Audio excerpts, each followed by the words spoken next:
Shall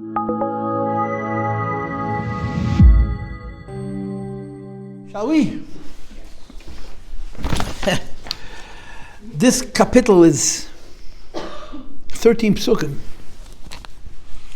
And I've given you 3 double classes on it. We're holding by Lamnatzeach Binginos. The last paragraph before Baruch Shama, before the Shem Yichud Kutshabich V'Shchente. This is where we're holding. And one of my most important rules in learning Siddur, right? What do I always tell you about Siddur? What's the most important thing you know about Siddur? The davening is like real estate. Location, location, location. Where a prayer is written, it helps understand what the prayer means.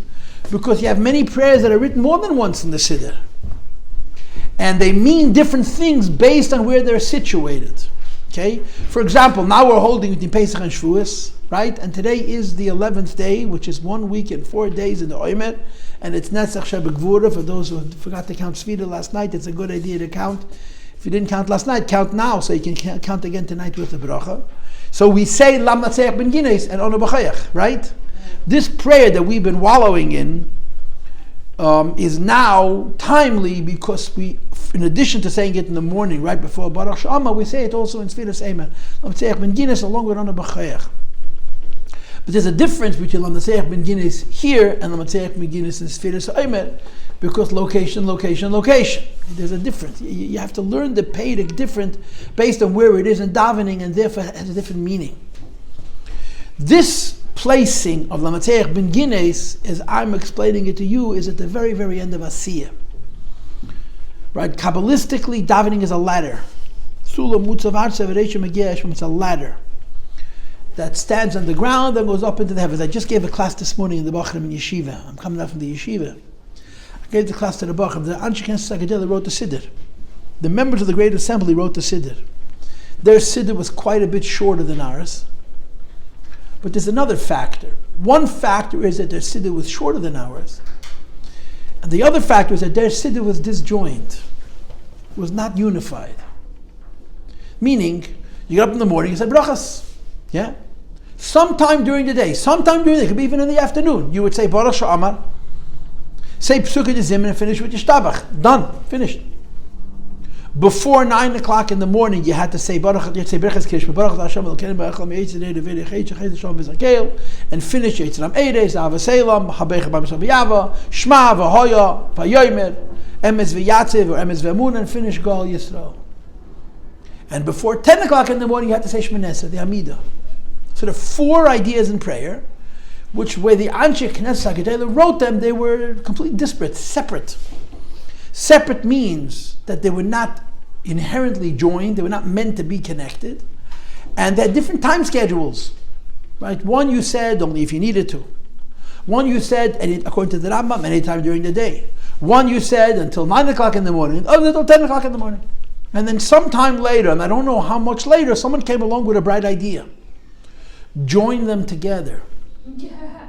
Take these different, disparate ideas of tefillah, all written, and make them into a continuum, right? And the word that we use to describe this continuum is a ladder with a D. Sulam mutzav artzav areisha megia shamayim. The Zohar says, Sulam, the dot slicer. The ladder in the dream of Yaakov Avinu is a metaphor for prayer. So the way I understand it, and I may be wrong, that the Anshe Knesset HaGadol didn't do this. The Anshe Knesset HaGadol wrote the Siddur. The Chachamim in time of the second Beis HaMikdash, I don't know exactly when, came along and said, you know what, let's join Krishma and Shmoneh Esrei together. We call this Smichas Geula L'Tefillah. And then someone else came along and said, let's join Psukei D'Zimn together with Krishma and Shmoneh Esrei, and they called this, and now I'm off the beaten path making up Shatim, which I'm not entitled to make, to wrap that around Krishma you should say Psukei D'Zimn. And it became, davening became a long story with different stages. Asiyah, Yetzira, Bria, Atzilas. We're holding at the very, very edge of Asiyah, the highest level in Asiyah. The next piece we're going to be learning is Baruch Sha'amar, that's entering into the world of Yetzira. And like I said to you before, location, location, location. Where a prayer is written has a very big effect on how you understand. Even the words are identical, the same exact Hebrew words. Where it's written makes it mean something different. In davening, remember this, davening is like real estate. Location, location, location. It's true. And this particular Perek, Lamnatzeach Binginos, is unique. How is it unique? It never once says Hashem's name, Yud Kei Vav Kei. It only says Elohim a bunch of times, and one time it says Elokeinu. Otherwise, it doesn't say Hashem's name. There's no Yud Kei Vav Kei in this kapitel. So before Pesach, we gave you 3 weeks on this. 3 weeks is technically 6 classes. 3 double classes on this. And we evolved. In the first class, I told you a theory that's my own, that this is the tefillah that Goyim are going to say after Moshiach comes. Remember that? Why are Goyim going to be saying this tefillah? Because Goyim can say Elokim, they can't say Havaya. So I made up this idea, and I literally made it up, that after Moshiach comes, they're going to say this prayer. That was the first week. Then the second class, we discussed a variety of different interpretations that connects this kapitel to Bechas Kayanim. Remember, to Bechas Kayanim, to Moshe Rabbeinu's negotiating with HaKadosh Baruch Hu, and a number of other things. Now, the class I gave before Pesach, which I remember how excited you were when I taught it, introduced us to the idea that there's a Shem Elokim which is higher than Shem Havaya. Remember that? That there's a name of Elokim which is higher than Yud Kei Vav Kei, even though Elokim means the godliness of concealment, and Hashem means the godliness of revelation. There's a level of the godliness of concealment which is higher than the godliness of revelation. And the example, the proof that I gave you for this is that we say every Motzei Shabbos, V'yiten l'cha Elokim. The bracha that Yitzchak Avinu gave Yaakov Avinu, V'yiten l'cha Elokim. That Elokim, it says in Chassidus, is higher than Shem Hashem. And this was the last class that we talked on this Perek. That in this Perek it says Hashem's name Elokim how many times? Once, twice, 3 times, 4 times, 5 times. The whole thing is 13 psukim. And in these 13 psukim, there are 5 times Shem Elokim, 1 time Shem Elokeinu, which means our God, but never any other name of HaKadosh Baruch Hu. And the evolution of these classes, in other words, what's happened over these 3 weeks, basically is we introduced ourselves to the theme that we call the face of God. Pnei Elokim, the face of God. The face of God. Remember? What do we know about the face of God? What do we know about the face of God? Huh? What do we know about the face of God? And by the way, in Kabbalah, it also could be called Metzach, the forehead, the forehead of God. What do we know about the face? We know 2 extremes. On the one hand, you look at a face, you see nothing. A face is a mask. A face covers over. It hides. A person has a face, a person has a countenance. Behind that face there is a mind, and there is a heart, and there are senses. There are very sophisticated tools. But the physical face covers over those tools. That's one way to look at it. On the other hand, Chochmas Adam Toyer Ponav, in the person's face, you see the essence of the person. You see who the person is, and the person has a relationship with self. Right. And this is how we're understanding this kapitel. This kapitel speaks to Shem Elokim, to the divine name of Elokim, to the so-called face of God, with its 2 sides. On the one hand, it reveals nothing. On the other hand, it reveals everything. How would you spell this out? How would you illustrate this idea? And again, I spent a whole double period, 4 weeks ago when we had our last session, explaining this idea, how Elokim is the face of God. I don't want to spend an hour and a half on this. I want to spend a couple of minutes. How would you describe it? To have a very great illustration for this, okay, which is a little bit timely, okay? You know about Shabbos HaGadol? You ever heard of Shabbos HaGadol? You heard of Shabbos HaGadol, yeah? Shabbos HaGadol is the Shabbos before Pesach.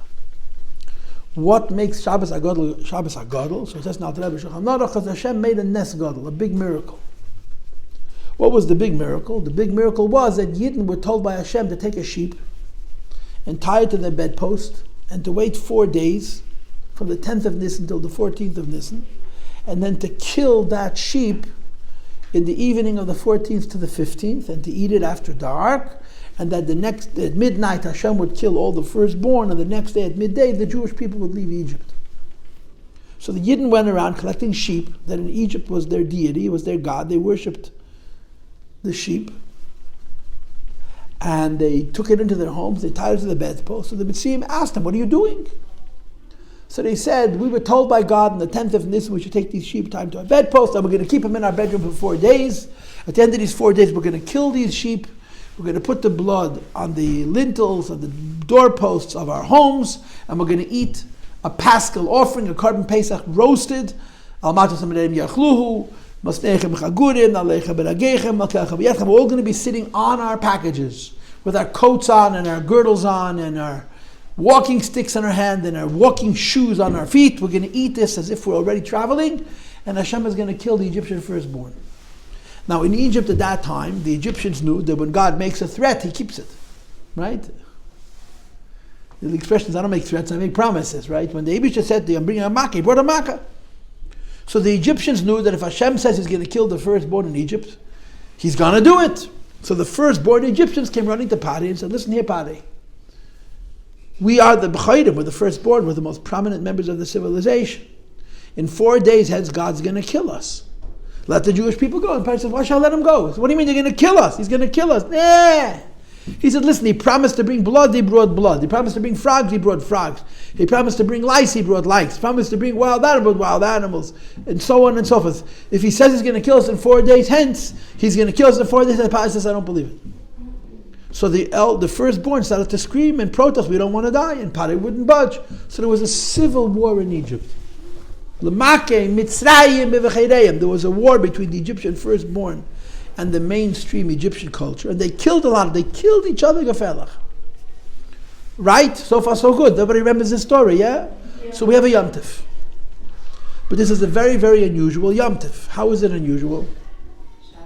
Because it's on the days of the week, not on the days of the month. That year, Shabbos HaGadol was Yud Nisan, was the 10th of Nisan. So really, the Yom Tov should be the 10th of Nisan, but we don't make it on the 10th of Nisan, we make it on Shabbos. And the question is why? Why is this holiday different than all other holidays that we don't celebrate it as we typically would on the days of the month? We celebrate it on Shabbos, which is unusual, which is not normal, not typical. So what's the simple answer? You know the simple answer? What's the simple answer? Anybody? It wasn't a typical holiday? That's not the simple answer. The simple answer is because it's Miriam's yahrzeit. And there used to be a tradition to fast on the yahrzeit of a tzaddik. So the Chachamim did not want to take away from us this idea of being able to fast on the yahrzeit of Miriam. They said, okay, we'll make this one on Shabbos. That's what it says in Shulchan Aruch. But of course, for many reasons, the Rebbe questions that answer. And the Rebbe comes up with another answer. And listen carefully to this answer. Because understanding what I'm about to say is the code to how I'm going to be teaching this Perek. Lamnatzeach Binginos. Okay? Listen very carefully, because what I'm about to say is the code to how I'm going to be teaching you this Perek. Hashem made a miracle, right? What's a miracle? What's a miracle? Anybody, what's a miracle? Breaking nature, right? A miracle is breaking nature. What was the miracle that Hashem did to break nature? That the Egyptians would kill each other, correct? Yeah. Why? Because they didn't want to die, right? So what's the miracle? I wouldn't want to die either. Nobody wants to die. That they didn't kill the Jews? Okay, that's a good answer, but that's not we're celebrating. That they decided to make free, to make Jews free? They let them go? No, that was 4 days later. What was the miracle of Shabbos HaGadol? The Rebbe says, if you think about the miracle of Shabbos HaGadol, it wasn't a miracle at all. That they let them have the sheep? Okay, that's an interesting observation. It's actually a very good observation, but that's not the reason we make it a Yom Tov. We don't make it a Yom Tov because of the sheep. We make it a Yom Tov because of the civil war. The Rebbe says, if you think about it, there's no miracle in Shabbos HaGadol. It's called the big miracle. It's called the Nes Gadol, a big miracle. Therefore, it's called Shabbos HaGadol. But what's big about the miracle is that it's not a miracle at all. Right? Think about any group of anti-Semites, okay? Any group of anti-Semites. If you came to a group of anti-Semites and says, you guys don't like Jews, you should know in 4 days from there you're all going to die. What would they do? Nothing. Now, if they didn't believe you, they would do nothing. But if they knew that it's true, what would they do? They would do everything in their power to save themselves. Would they not? Right? So what's the miracle of Shabbos HaGadol? They didn't just kill the Jews. Again, That's a good answer, and her answer about the sheep is also a good answer, but that's not what it says in Shulchan Aruch. Shulchan Aruch says it's because of the civil war. What's the ness? That they started killing each other. The ness is that Teva caused one guy to kill another guy. Teva called one anti-Semite to kill another anti-Semite. So the beauty of this ness is that it's not a ness at all. That makes it a big ness. When nature plays out the will of God in an overt way, that's bigger than a miracle. What's a miracle? Let's talk it through. What's a miracle? When nature changes, yeah? What happens when nature itself reveals Hashem without changing? That's a bigger ness. What's unique about Shabbos HaGadol is that it's a big ness. You know how big the ness was? That it wasn't a ness at all. It's a perfectly natural thing for a person to want to self-preserve, to keep himself alive. So when the firstborn found out that they're going to die, they tried to save themselves. How? By killing their parents, by killing their officers, by trying to kill their king. So the miracle was that there was no miracle. Do you understand? So the Rebbe says that's why we celebrate it on Shabbos. Because the weekdays, the 7 days of the week have to do with nature. Yom Tov has to do with miracles. But the 6 days of the week have to do with nature that covers over God. Shabbos has to do with nature which reveals God. So Shabbos HaGadol is so unique because it's an incredibly greatness. But what's unique about this incredibly greatness is that if you think about it logically, it was a perfectly natural event.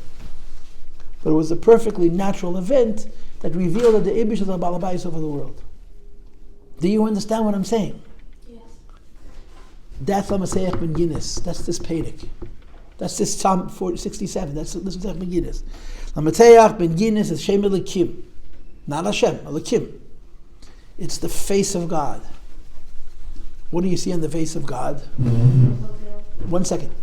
Nothing and everything. The world has a natural order.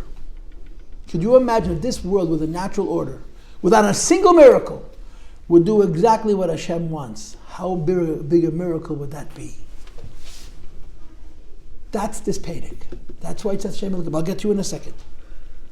Right? I'm going to give you another example. Give you a different example, okay? There's a big argument amongst the rabbis if when Moshiach comes, miracles happen. The Ravid says when Moshiach comes, there's going to be big miracles.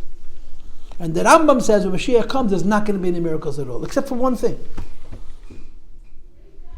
Number one, Jews are going to have real sovereignty. We're going to really be independent. We're not going to be beholden to the United Nations or the United States or whatever it is.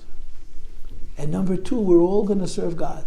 Yidden are going to keep Tayag mitzvahs, and Goyim Lahavla are going to keep Sheva mitzvahs b'nei Noach. So the Rebbe says, according to the RaMbaM, Mashiach is going to come. No miracles are going to happen. No, but we'll all be good. And then the Rebbe says, could there be a bigger miracle? Imagine all people in the world being good. Nobody stealing, nobody killing, nobody cheating, nobody lying. There's no miracle. Nothing unusual happened. But the Rebbe says, think about how big a miracle it would be if without any miracles, all of mankind would behave well. That's the face of God. Pnei Elokim, that's the face of God. The face of God is you look at the world in its way, in its nature, and you see Hashem as He's manifest in Teva. This is what we learned 4 weeks ago, and this is what we'll continue right now. Go ahead in the back. And the question is, like, everything that asks Hashem for us, it's like miraculously, but like, how can I understand that, wow, this is the miracle and this is not the miracle? Let's say, like, wake up in the morning, this is the miracle, no? I mean, like, you say it, but it's a miracle, no? Okay, so then, first of all, yeah, I'm not going to argue with what you just said, but according to what you just said, we should not have 2 Hebrew words, one for Nes and one for Teva. Why are the 2 ideas a miracle and nature? So the answer is because a miracle is changing nature. And nature is the nature itself, right? But now we're coming up with another definition. Nature means you look at the world and you don't see God. And a miracle means you look at the world and you do see God. If Hashem could show Himself to you in nature, that's called a big miracle. Wow. You follow? Yeah. Nes Godel. That's Shabbos HaGadol. Wow. You know how big the miracle was? There was no miracle at all. You know, the Moshiach is going to come. There's not going to be what we call cookies, according to the Gemara says, cookies growing on trees. You're not going to peel your shirt off the tree and put it on. You have to make it. There's going to be no ness. Everything is going to be teva. But teva is going to be exactly in a way that helps serve Hashem. Teva is going to be in such a way that serves mankind in the best way. So that's not a miracle. That's a big miracle. Because it's a miracle without a miracle at all. That's called the face of God. Pnei Elohim. Verstehst? This is like Elohim, which is higher than Shem Hashem. Elohim means the God of concealment. When I gave the class 4 weeks ago, there's a guy in Israel who's probably on the class now listening. He got really nervous. He said, wait a minute, Elohim means the God of nature. How can you say that Elohim is a miracle? I said, Elohim doesn't mean the God of nature. Elohim means the God of concealment. But when the God of concealment reveals, it's his mask, it's his face, but you see that it's him.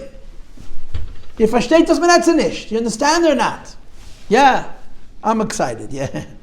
I don't know if I told this to you before Pesach, but a few years ago, it's more than a few years ago, there was a war in the Middle East, in Iraq. You remember this war, or you're too young for this? There was 2 Gulf Wars. There was one in 1991 and then one after 9/11. 9/11 is already 20 years ago. There was a second Gulf War that America went into Iraq.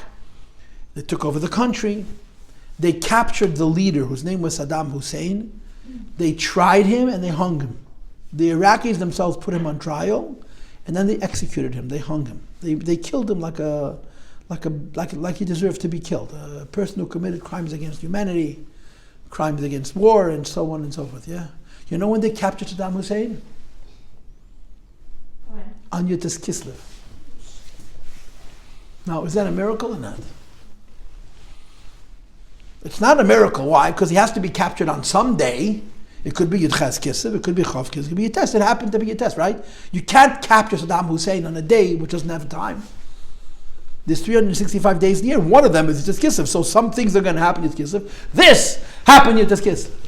You follow? So we were so excited. Saddam Hussein hated Jews.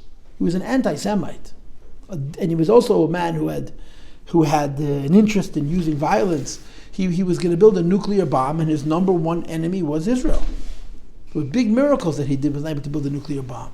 Saddam Hussein. They captured him Yudtes Kislev. So that year, Yudtes Kislev, the whole Farbrengen was about, was it a nest or is it not a nest? That was the whole shaila. In those times, it goes back a long time, Yossi Jacobson, the famous Y.Y. Jacobson, was working with us in Yeshiva. So when he Farbrenged that Yudtes Kislev. And I remember what he said, that there's probably a recording of it someplace. Every once in a while, the Eibusha just smiles.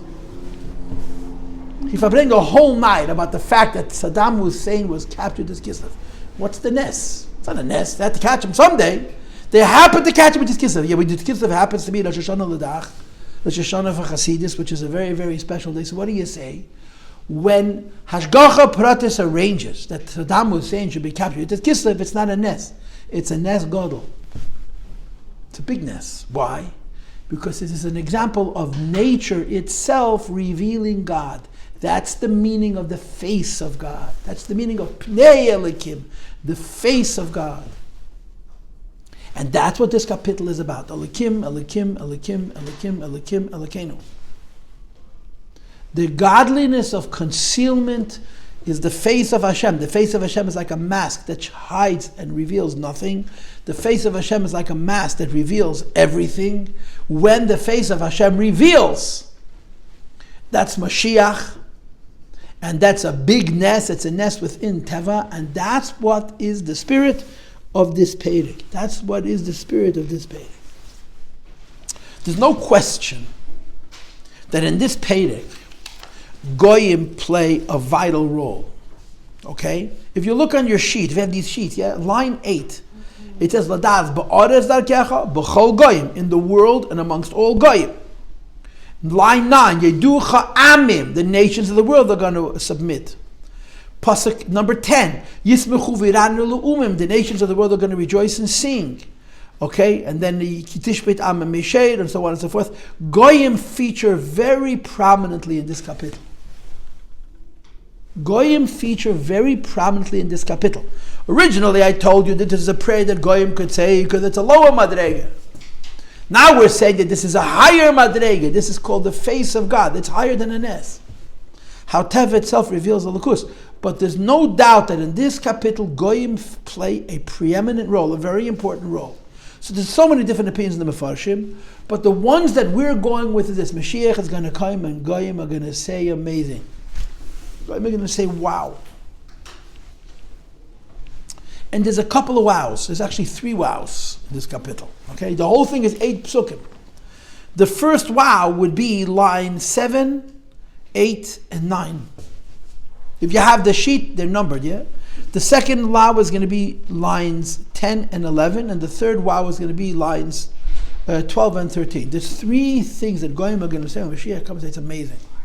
The first is the Jews were right. The Jews were right. The Jews were right. How are they right? They didn't quit. They stuck to God. 3,300 and so many years ago, Hashem gave us a Torah. And since that time, He's been hiding from us. We've been busy looking for Him. And the Goyim run around screaming and say, Ayi Elokeim, where is your God? If you're such a powerful God, how come He's hiding? How come He lets us hurt you and destroy you and punish you and so on and so forth? When Moshiach comes, the Goyim are going to say the Yidden were right. They waited 3,000 years. They survived it. They're still here. When Moshiach comes, Yidden are going to still be here. And the Goyim are going to say, wow, amazing. Jews survived. The Eibishter favors them. He favors them because of their loyalty to Him, because of dedication to Him. It's amazing. It's unbelievable. That's number 1. Number 2, the Goyim are going to celebrate Hashem's fairness. Hashem's fairness, which is already a lower level. The first is the Goyim are going to be celebrating the favoritism that Hashem has shown the Jewish people. The second is that the Goyim are going to celebrate Hashem's fairness and justice in His relationship with them. He judges all people fairly. And the third is that Hashem is going to give the whole world, Yidden and Goyim, brachas, blessings. Okay? So this is what we're learning. We're learning Psalm 67, Lamnatzeach Binginos.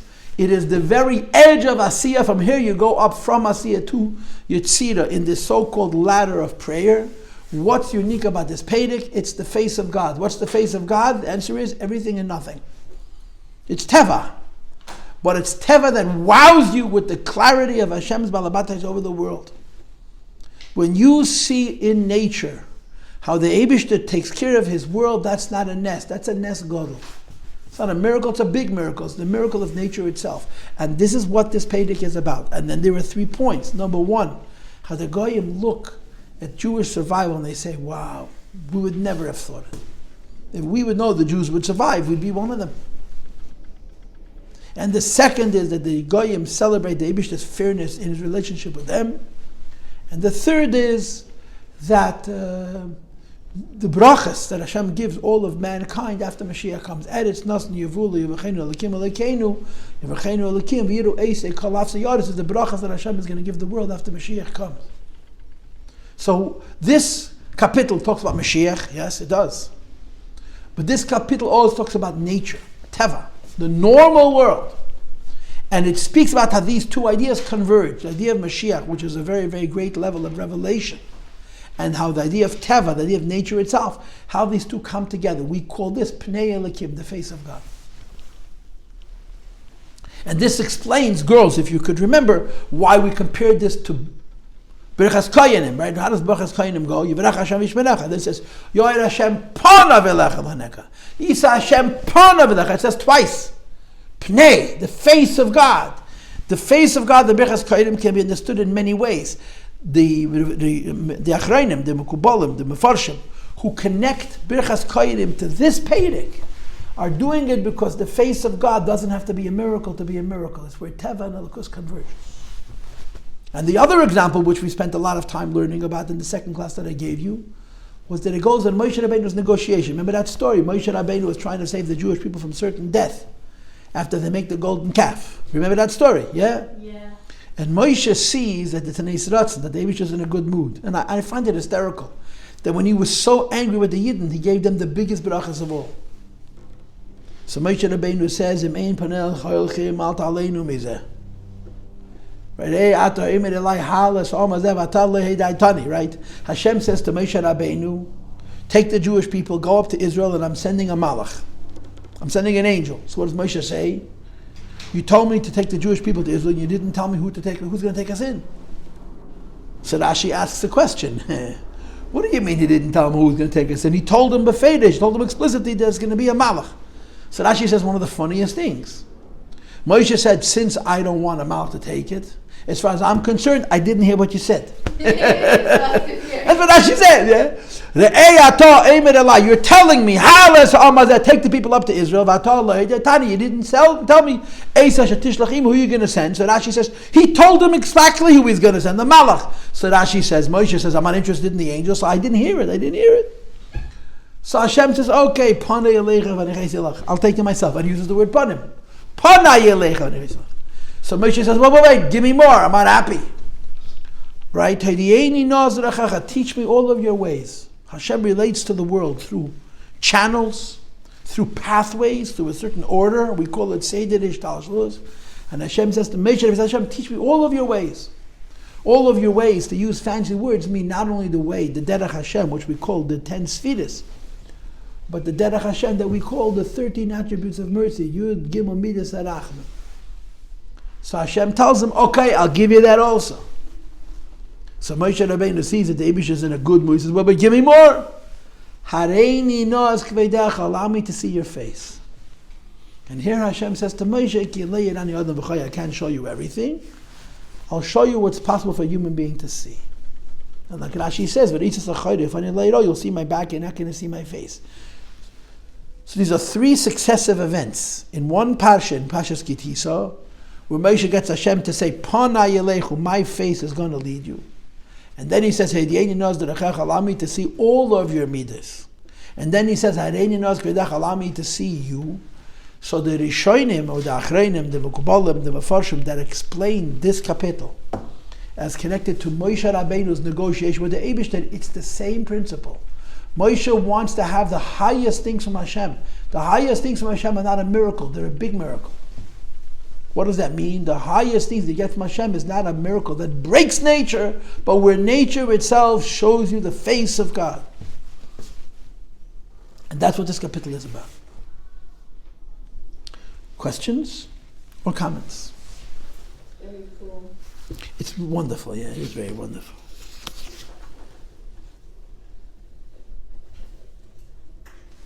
So girls, here's what we're going to do now.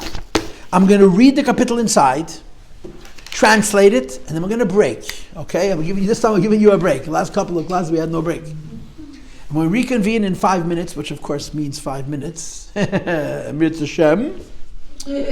We're going to start learning capital inside, pasuk by pasuk. In other words, then we're actually going to the text. It's 8 psukim. I'm figuring 3 classes, maybe 4, and we'll be done. Okay? So now I'm reading the whole thing. Lamnatzeach means to the conductor, to the one who holds the baton. He doesn't sing. He doesn't play a musical instrument. He holds the stick and tells people what to sing and how to sing. Yeah? Binginos, in nigina, in song. Mizmoir, a song which is sung with an instrument. Shir, a song which is sung with your mouth. Lamnatzeach, there's a choir master, there's a guy in charge of the music. Binigines, who introduces us to a niggin, that's mizbeh, that you sing it with a keli, with an instrument. And shir bepeh, with your mouth. Elikim, God Almighty, Yechanenu, should give us chanina, should give us benevolence, whatever that means, he should give us grace. V'yivarcheinu, and he should give us bracha. Yair panav, notice the word panim, kindalach, very important word. He should radiate his face, itanu, with us, not on us, but with us. Hashem should radiate his face with us. We should be tafel about leila, selah forever. Ladaz ba'aretz, that even on this earth we should know darachecha, your ways. Your ways doesn't only mean the derech Hashem, the 10 spheres of Atzilus. It means kol tuvi. It means the yud gimel midas arachim. You're going to teach me all of your ways. B'chol goyim Yeshua. So that among all goyim there's going to be Yeshua. Yeshua translates in English as salvation. Okay, what does salvation mean? Nobody knows, but it's salvation. Okay. Yaiducha amim, and because of these two psukim, therefore Yiducha am, the goyim are going to praise Hashem. Haida means to thank. Haida means to praise. Haida means to submit. Amim means the nation Elohim to God who is hidden in Teva. Yiducha am kulam, all of the nations as a collective are going to submit to HaKadosh Baruch Hu. There's twice this pasuk. Yiducha am Elohim, Yiducha am kulam is pasuk 9 and it's pasuk 11. Same thing twice. What's the difference? The first Yiducha is because of Hashem's relationship with the Jewish people. Therefore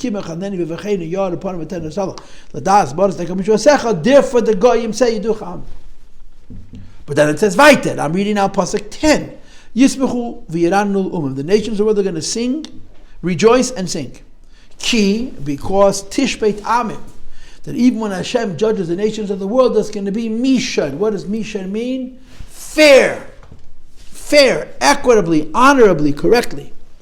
Ulu umim ba'aretz, and all the nations of the world, tanchem, you will lead. Tanchem, Salah, forever. So the goyim first celebrate Hashem's relationship with the Jewish people, and then they start talking about Hashem's relationship with them. That in Hashem's relationship with them, it's going to be mishad and tanchem. It's going to be fair. Hashem is going to judge even goyim fairly. They can get what they deserve, not more, not less. And then it says a second time, Yiducha amim Elokim Yiducha amim mishad. That the goyim are going to thank or submit to HaKadosh Baruch Hu, but this time it's not thanking and submitting to HaKadosh Baruch Hu because of His love for the Jewish people, but it's His love for humanity as a whole. And then the pasuk finishes lines 12 and 13. Eretz Nasrivul, the land will give forth its produce. Yevachenu Elokim, that Elokim is going to give us a blessing. You know what the blessing of Elokim is? What is the greatest blessing God gave us? I tell this to you all the time. What's the greatest thing Hashem gave us? Being Jew. Himself. His face. That we're alone in the universe. We say, Yevarchenu Elokim, Hashem is going to give us a bracha. What's that bracha going to be? Elokeinu, that He's ours. Yevarchenu Elokim, Hashem is going to give us another bracha. And what is the last bracha of a Yireh? So we'll be able to see Him. Kol Afsayaretz, all of the Afsayaretz. What does Afsay mean? You know Hebrew? This is a joke. All of the nothings in the world. Afsay, he translated as the edges of the world, right? Ephes, call all the nothings, all the edges of the earth. This is a simple taich of this kapitel. Okay? Are we good, Kendalach? Okay, so breathe.